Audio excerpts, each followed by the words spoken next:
Good morning.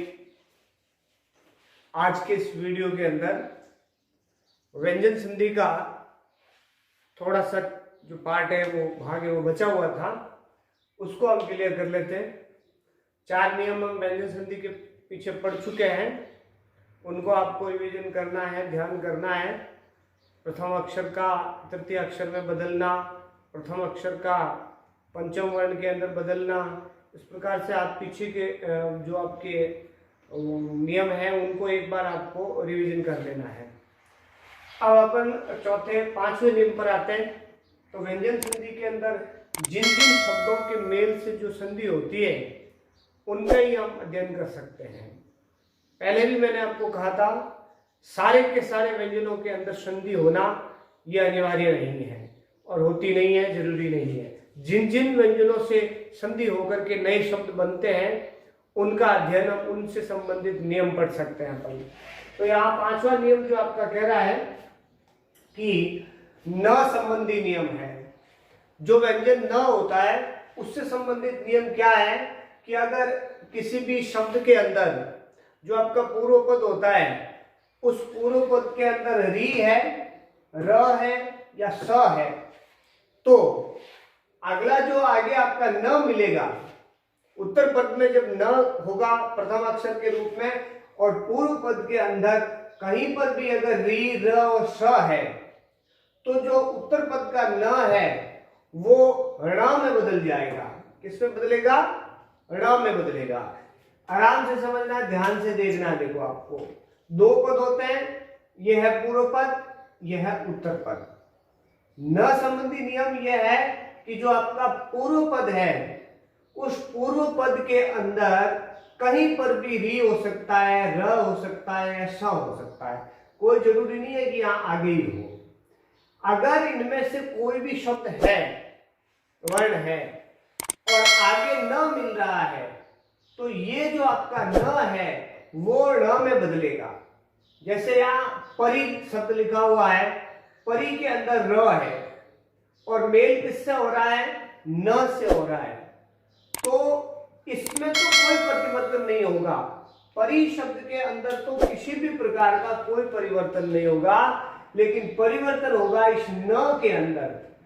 ये न इस र के कारण ण में बदल जाएगा।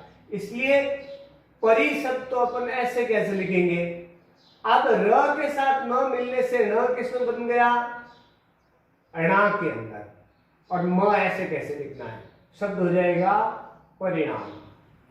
सिंपल सी बात है समझने की, ज्यादा दिमाग लगाने की कोई जरूरत नहीं है, कुछ भी कठिन नहीं है। सीधा सा हिसाब याद रखना है कि न कब ण में बदलता है।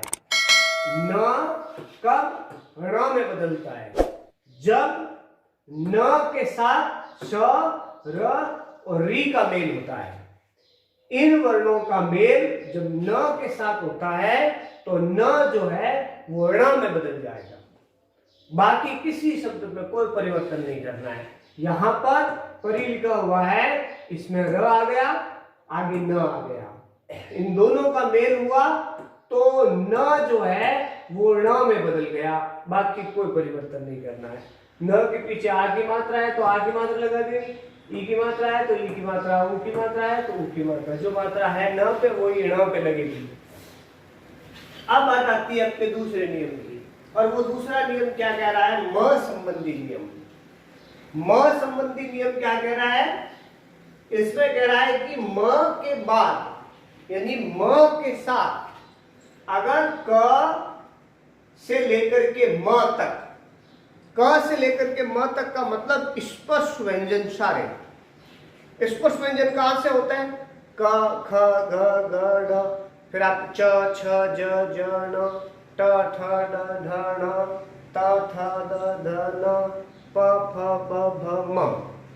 इन 25 वर्णों में से कोई भी वर्ण अगर म के साथ मिलेगा तो ये जो म है वो किस में बदल जाएगा? पंचमा अक्षर के अंदर बदल जाएगा। बदलेगा कौन? म बदलेगा। इन अक्षरों में कोई परिवर्तन नहीं होगा। परिवर्तन इस म में होगा कि म का मेल यानी म अगर क से लेकर के म तक किसी भी 25 अक्षरों में से किसी भी अक्षर के साथ मिल जाएगा म, तो म किस में बदल जाएगा? पंचमा अक्षर में। अब कौन सा पंचमा अक्षर? पंचमा अक्षर 5 होते हैं। क का पंचमा अक्षर क वर्ग का ढ होता है, ऐसे कैसे च वर्ग का न होता है, ट वर्ग का न होता है, त वर्ग का न होता है, न होता है, प वर्ग का म होता है, वो 5 अक्षर होते हैं। तो ये म कौन से पंचमा अक्षर में बदलेगा? पंचमा अक्षर कौन कौन से होते हैं? देखिए यहाँ पर ये पंचमा अक्षर है, ये पंचमा अक्षर कहलाते हैं। अब ये पंचमा अक्षर में कौन बदलेगा? म बदलेगा, ये नहीं बदलेंगे। यानी कि म के साथ क से य तक कोई भी अक्षर, क से म तक कोई भी अक्षर मिलेगा तो म किस में बदल जाएगा? पंचमा अक्षर में। अब कौन सा अक्षर कब बनेगा? जब म का मेल क के साथ होगा तो क्या बनेगा? ण बनेगा। आराम से समझ सकते हैं, अपन कह सकते हैं म प्लस क क्या बनेगा? ण बनेगा। अगर म का मेल ख से होगा तो भी क्या बनेगा? न बनेगा। अगर म का प्लस घ से होगा, मेल होगा, तो भी क्या बनेगा? न। और म का मेल घ से होगा तो भी क्या बनेगा? घ। इस प्रकार से अगर अपन किसी भी अक्षर के साथ मिलाएंगे तो ये बनेगा। ऐसे कैसे? मान लो अपन दूसरी बात करें कि च वर्ग के अंदर अगर म के साथ च मिला तो भी क्या बनेगा? न बनेगा। म के साथ छ मिला तो भी क्या बनेगा? न बनेगा। म के साथ ज मिला तो भी क्या बनेगा? न बनेगा। यानी अगर आप म के साथ किसी भी अक्षर को मिलाएंगे, जैसे म के साथ आपने ट वर्ग का कोई भी अक्षर मिला तो ट वर्ग का पंचमा अक्षर ण होता है, न बन जाएगा। अगर म के साथ आपने प वर्ग में से कोई भी अक्षर मिला तो उस प वर्ग का अंतिम अक्षर म होता है, म बदल जाएगा। ठीक है, इस तरह से आप समझ सकते हैं कि म पंचमा अक्षर में कब बदलता है?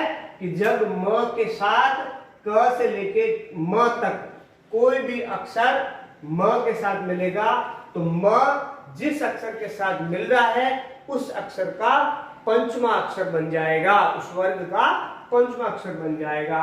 अब यहां समझते हैं अपन सम प्लस गति। तो यहां देखिए सम म आया है और यहां घ आया है। घ किस वर्ग का है? क वर्ग का तृतीय अक्षर है। ये क वर्ग का है तो अब म किस में बदलेगा? क वर्ग के पंचमा अक्षर में बदलेगा, क्योंकि घ म वर्ग में आता है, क वर्ग में आता है, इसलिए म क वर्ग के पंचमा अक्षर में बदल जाएगा। कैसे बदलेगा? देखिए स में कोई संधि नहीं है, म किस में बदल गया? घ का पंचमा अक्षर। घ किस वर्ग में आता है? क वर्ग में। क वर्ग का पंचमा अक्षर होता है तो क्या हो जाएगा? संग। और पंचमा अक्षर को अपन अनुस्वार के रूप में भी लिखते हैं, आजकल ऐसे लिखा जाता है संगति, लेकिन इसको ऐसे लिखा जाएगा संगति। हो गया सब, क वर्ग का पंचमा अक्षर बन गया। अब ऐसे कैसे? मान लो अपन इसको लें, ठीक है, तो यहां ये कह रहा है कि म का मेल अगर य, र, ल, व, श, श और ह, इन अक्षरों में से किसी भी अक्षर के साथ म का मेल होगा तो म किस में बदल जाएगा? अनुस्वार में बदल जाएगा। याद रखना है, म बदलता है अनुस्वार में। म अनुस्वार में कब बदलेगा? जब य, र, ल, व, श और ह इनमें से किसी भी अक्षर के साथ मिलेगा तो म अनुस्वार में बदल जाएगा। जैसे अपन अगर कहें म प्लस य होगा तो क्या बनेगा? म अनुस्वार में बदल जाएगा। म के साथ अगर आप स मिलाएंगे तो भी म किस में बदल जाएगा? अनुस्वार में बदल जाएगा। इस तरह से आप याद कर सकते हैं कि म का इन अक्षरों में से किसी भी अक्षर के साथ, यानी अंतस्थ और ऊष्म व्यंजनों के साथ म का जब मेल होता है तो म अनुस्वार में बदल जाता है। ये इसका नियम है। देख लेते हैं, सम प्लस योग, म का य के साथ मेल हो रहा है तो म अनुस्वार में बदल जाएगा, तो श ऊपर अनुस्वार लग जाएगा, और योग शब्द ऐसे कैसे लिख देंगे, सम योग बन जाएगा। इसको ऐसे पढ़ा जाता है, इसको आप अनुस्वार में भी लिखते हैं। और दूसरी बात क्या आ रहा है, म के साथ म का मेल होता है। अगर म के साथ म मिलेगा तो क्या होगा, कोई परिवर्तन नहीं होगा, यानी म ऐसे कैसे आगे अक्षर में जुड़ जाएगा। यहाँ दिखा हुआ है देखो, सम प्लस मान, यहाँ पर भी म, यहाँ पर भी म, कोई परिवर्तन नहीं करना है। म आधा है, ये आधा लिख देना है और आगे मान, सम्मान बन जाएगा। ये परिवर्तन कब नहीं होता है म में, जब म के साथ म मिलता है। म अनुस्वार में कब बदलता है, जब म के साथ अंतस्थ और उष्म व्यंजन मिलते हैं तो म अनुस्वार में बदल जाता है, याद रखना। और म जो है पंचमा अक्षर में कब बदलता है, जब म के साथ क से म तक का कोई भी अक्षर मिलता है तो म उसी वर्ग के पंचमा अक्षर में बदल जाता है। ये म का संबंधित 3 नियम है। ठीक है, अब चौथा नियम स कह रहा है, स संबंधी नियम। क्या कहता है कि स से पहले अगर अ और आ हो, स से पहले अगर अ और आ हो तो स किस में बदल जाएगा, षटकोण के अंदर बदल जाएगा। स से पहले अ और आ के अलावा कोई भी स्वर हो जाए, अ और आ नहीं आना चाहिए, इसके अलावा कोई भी स्वर आ जाए तो स किस में बदल जाएगा, स से षटकोण में बदल जाएगा। आराम से नीचे सुनना, देखो सु, यहाँ पर ऊ है और यहाँ स आया है, स का ऊ के साथ मेल हो रहा है, यानी अ और आ के अलावा स्वर है तो स किस में बदल जाएगा, केवल इसको आपको स षटकोण में बदलना है और सेम टू सेम लिख देना है आपको। सु तो ऐसे कैसे आएगा, ये स किस में बदल जाएगा, षटकोण में, पीछे आपको माँ ऐसे कैसे लिखना है, शब्द बन जाएगा सुषमा। ठीक है, इस तरह से आप इन नियमों को आराम से समझ सकते हैं। अब आपको इसको ध्यान से देख करके आराम से करना है कि न जो संबंधी पहला नियम था, न संबंधी नियम क्या है कि अगर न का मेल री र और श के साथ हो तो न किस में बदल जाएगा, ण में बदल जाएगा, परिवर्तन न में होगा। री र और श में परिवर्तन नहीं होगा, री र और श के साथ न मिलने से जो न है वो आपका ण में बदल जाता है। उसके बाद जो आपका म संबंधी 3 नियम आते हैं कि म पंचमा अक्षर में बदलता है। म पंचमा अक्षर में कब बदलता है, जब म का मेल क से लेकर के म तक के किसी भी वर्ण के साथ मेल होगा तो म उसी वर्ग के पंचमा अक्षर में बदल जाएगा। उसके बाद में म संबंधी आपका दूसरा नियम आता है, वो कह रहा है कि म का मेल अगर अंतस्थ और उष्मी व्यंजनों के साथ होगा तो म जो है वो अनुस्वार में बदल जाएगा।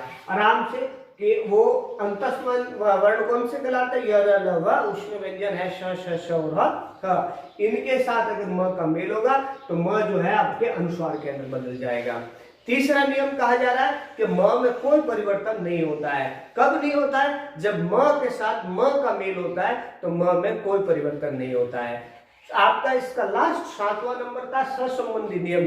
स संबंधी नियम यह है कि स से पहले अगर अ और आ के अलावा कोई भी स्वर है, स से पहले अ और आ के अलावा कोई भी स्वर है, उनसे स का मेल होता है तो स जो है सड़क वाला वो स षटकोण में बदल जाएगा। ये आपके व्यंजन संधि के कुछ महत्वपूर्ण नियम है जिनसे को पढ़ करके हम शब्दों के अंदर व्यंजन संधि को आराम से पहचान सकते हैं। तो इस प्रकार से आपने 7 नियम जो ज्यादा प्रचलित नियम है उनसे संबंधित नियम पढ़े आपने। अब मैं यही कहूंगा इसमें कुछ अपवाद भी हैं, कुछ ऐसे शब्द भी हैं जो व्यंजन संधि में आते हैं लेकिन उसके सारे कोई ना कोई परफेक्ट नियम लागू नहीं होता है। तो हमें वहां कंफ्यूज होने की आवश्यकता नहीं है, हमें वहां घबराने की आवश्यकता नहीं है। हर भाषा के अंदर कुछ ऐसी चीजें होती हैं, अपवाद के रूप में कुछ ऐसी चीजें होती हैं जिनका व्याकरण अभी तक समाधान नहीं ढूंढ पाई है, उसका नियम नहीं ढूंढ पाई है। तो वो ना आपकी गलती है ना हमारी गलती है, वो भाषा की पेचीदगियां हैं, वो भाषा की कुछ अपवाद की चीजें हैं जिन पर हमें हमारा ध्यान ज्यादा लगा करके, अभी हम स्टूडेंट लाइफ में है तो ऐसी स्थिति में हमें उन पर ज्यादा उलझने की आवश्यकता बिल्कुल नहीं है। हमें उन्हीं शब्दों को प्रॉपर और क्लियर अच्छी तरह से ज्यादा पढ़ना है जिनमें व्याकरण के परफेक्ट नियम, बिल्कुल उचित और सही नियम लागू होते हैं, उन नियमों को पढ़िए, उनसे प्रैक्टिस करिए और उनसे जो शब्द बनते हैं उनका संधि और संधि विच्छेद करना सीखिए। अब ये जो आपकी व्यंजन संधि है वो परफेक्ट पूरी हो चुकी है। व्यंजन संधि के ये नियम सारे हो चुके हैं। अगला जो आपका वीडियो आएगा उसमें विसर्ग संधि पढ़ेंगे और संधि की लास्ट संधि है विसर्ग संधि। अपन 1-2 वीडियो के अंदर आराम से संधि विसर्ग संधि को पूरा कर लेंगे। उसके बाद संधि के कैसे सवाल बनते हैं, किस प्रकार के सवाल जो कंपटीशन लेवल में भी आते हैं वो संधि का, अगर आप 12th का बच्चा कोई देख रहा है तो वो बीएसटीसी का एग्जाम देगा तो बीएसटीसी में संधि का सवाल कैसे आता है। अगर कोई 10th पास कर चुका बच्चा और कोई पुलिस कांस्टेबल की एग्जाम देना चाहेगा, कोई किसी भी प्रकार की आर्मी वगैरह का अगर कंपटीशन फाइट कर रहा है तो उसके लिए भी हम बताएंगे। जब ये संधि पूरी हो जाएगी तो संधि का सवाल स्कूली शिक्षा में, स्कूली एजुकेशन में कहाँ काम आता है और कैसे सवाल आता है, कंपटीशन लेवल में कैसे इसका सवाल आता है, इन दोनों के ऊपर हम चर्चा करेंगे।